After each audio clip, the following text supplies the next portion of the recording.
হঠাৎ করে উনি আক্রমণ করছে। উনি বলছেন যে আমাদের উপর আক্রমণ করবে না, তোমরা শান্ত থাকো। আমরা শান্ত ছিলাম। ইট পাটকেল কখন ছুটছে আমাদেরকে মারবে, ওনার হাত ফাটা দিছে, একজনের মাথা ফাটা দিছে। আমরা কি চুপচাপ বসে থাকবো না? আপনাদের লাইভ চলতেছিল না, আপনারা লাইভে দেখেন 2 ঘন্টার বেশি আমরা একবারে নর্মাল ছিলাম, কোনো উপকার কোনো কিছু হয় না, কোনো উস্কানিমূলক কোনো কিছু না। আমরা যা শুধু ফ্যাসিবাদের বিরুদ্ধে স্লোগান দিচ্ছিলাম। ওনারা আমাদের উপর অতর্কিত হামলা করছে। আমরা নামাজ পড়তে যাচ্ছি, আমাদের পিছন দিয়ে হামলা করছে। নামাজ পড়তে যাওয়ার সময় হামলা করছে। মাগরিবের আজানের পর যখন সবাই নামাজ পড়তে যাচ্ছিল তখন পিছন দিয়ে হামলা করছে। ওনাদের কাছে জবাব নাই। কাল তো লাঠি নিয়ে আসি নাই, আমরা এই যে এখন লাঠি নিচ্ছি। অবশ্যই আমরা ভাঙ্গার উদ্দেশ্যে আসছি, আমরা ভাঙ্গেই যাবো, ভাঙ্গা ছাড়া আমরা যাবো না। ওনারা লিক ধরতে পারে না। এই কয় মাসে কয়টা লিক ধরছে? তাদের সামনে দিয়ে লিক মিছিল করে যায়, পুলিশের সামনে দিয়ে, আর্মির সামনে দিয়ে লিক মিছিল করে গেছে। ওনারা কয়টা লিক ধরতে পারছে? আমরা তো ওই পরের টেবিলে থাকেন মানুষ, আমরা কেন রাস্তার মধ্যে থাকি? আমরা কয়বার থামবো?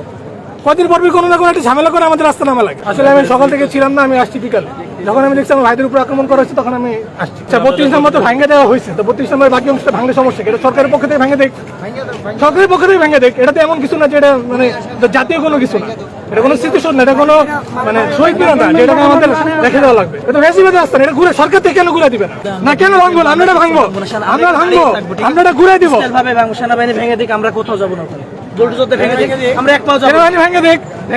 খালেদা বাড়ি ভাঙছে না, আমি খালেদা বাড়ি ভাঙছে না, শেখ হাসিনার বাড়ি ভাঙতে সমস্যা। দেশের কি আছে দেখা, খালেদা বাড়ি ভাঙা হয়, শহীদ প্রেসিডেন্ট জিয়া রহমানের বাড়ি ভাঙা হয়, তাহলে মুজিবের বাড়ি কেন ভাঙা হবে? তাকে সার্টিফিকেট নেই, চাকরি করতে আছে, সেকেন্ড সেকেন্ড মারে বোমা, একজন বাসার ভিতরে মারে বোমা, চাকরি করতে স্ট্যাটাস চাকরি করতে সার্টিফিকেট আছে একটারও। আর দেশ রক্ষা করছে কি আছে? দেশের আছে এটা কি? দেশ তো ভিক্ষাতে এমনি বসে গেছে, আর কি রক্ষা করবে দেশে? সেনাবাহিনী বলুক যে আমি এটা রক্ষা করছি, আজ পর্যন্ত কোনো জিনিস রক্ষা করতে পারছে? বলুক যে পারছে কিনা, সেনাবাহিনী নিজে মুখে বলুক যে হ্যাঁ এত টাকা আমরা রক্ষা করছি, এত টাকা ইয়ে করছি, কোনো কিছু পারে নাই। আরো বসে বসে বরঞ্চ খাইতেছে, কি রক্ষা করছে? পুলিশ যে আমাদের মারতেছে, সেনাবাহিনী না থাকলে আমরা পুলিশরা এমনি মেরে কোনো সমস্যা। রাত্রে লেগে শুয়ে থাকে পুলিশ, আমরা ইচ্ছা করলে যে এমনি ভিতরে ঢুকিয়ে দিতে পারি না। কেন যায় না ভাই? তাদের প্রতি সম্মান আছে বলে তো যায়। কি আছে? একটা ধাক্কা মারলে এখান থেকে 3 হাত দূরে যাবে, বড় বড় কথা বলতে আসে যে আমরা দেশ রক্ষা করছি। কি আছে দেশে? ভাঙা জিনিস রক্ষা করতে আছে এখানে, যে এটা নাই কিছু সেইটা রক্ষা করতে আছে। ওর ভিতরে মানুষের এত জিনিস পাওয়া গেল, তারপরে ওইটা রক্ষা করছে। বাপদাদার সম্পত্তি এটা রক্ষা করছে। হ্যাঁ, আমার নাম মেহেদি, পুলিশ মারবো কেন আমরা? এই যে আমরা পুলিশ আমাদের মারছে কেন? আমরা মারলে মারতে পারি না? আমরা কি এখন মারছি? আমরা মারলে আমরা কি এখন মারছি? আমরা কি আক্রমণ করছি? আমরা কি আক্রমণ করেছি? আমরা তো শান্ত ছিলাম, আমরা এখন আবার শান্ত হয়ে গেছি। আমাদেরকে লাগতে পরে আমরা পাল্টা আপনি বলছেন আমরা মারতে পারি না। মানুষের গায়ে অবশ্যই শক্তি আছে, তাই না? আমরা পারি না মারতে, তাহলে মারলে কিছু করতে পারবে আমাদের? কিছু পারবে না। কথা আছে না, এটা ছোট করে বলছি কানে কেন? মহিলা মানুষ যদি খেপে হয় কি বেশ, আর পুরুষ কি হয় জানেন তো? বাঘ।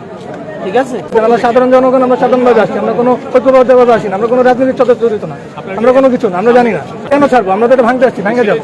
আমরা ফ্যাসিবাদের আস্থানে ঘুরে তারপরে চলে যাবো। সরকারের পক্ষ থেকে বা আমাদের পক্ষ থেকে, সরকার না পেলে আমাদেরকে দায়িত্ব দেন, আমরা করবো। সরকার আমরা চেষ্টা করবো শান্তিপূর্ণভাবে সমাধান করা। আমরা শান্তি চাই, আমরা আরো ধৈর্য ধরার চেষ্টা করবো। আমাদের উপরে যতক্ষণ পর্যন্ত আক্রমণ না আসে আমরা শান্তিপূর্ণভাবে এটা সমাধান চাই।